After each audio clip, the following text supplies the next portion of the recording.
grande alegria estar aqui nessa festa, essa noite. Há 10 anos, com muita chuva, eu estive numa formatura aqui em Sete Lagoas. E esse jovem estava no comando aqui. E na época passávamos por muitas dificuldades lá em Belo Horizonte. O seminário existia por um fio, e esse fio se chamava Sete Lagoas. Nós fomos segurados em oração, número de alunos, pelo trabalho aqui em Sete Lagoas durante algum tempo.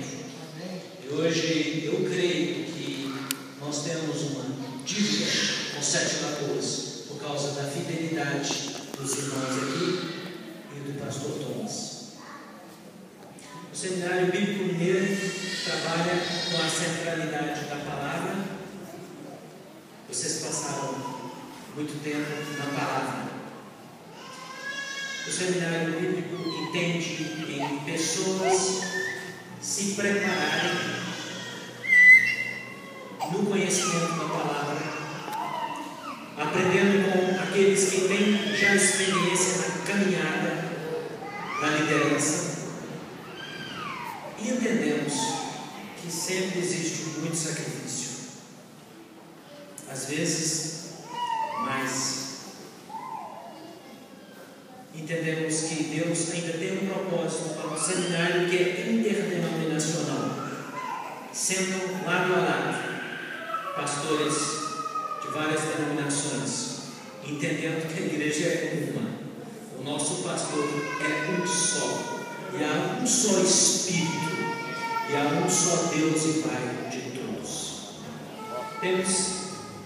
Tínhamos agora em 2014 133 alunos espalhados em 6 unidades: Belo Horizonte, lá na sede do pastor Ramon, Contagem 1, Contagem 2, Itabira, Passos e Sete Lagoas.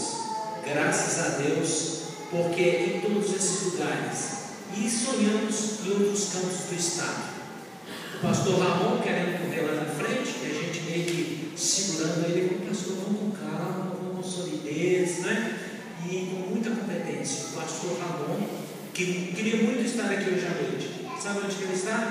Na formatura em Itabira. Que problema bom, né?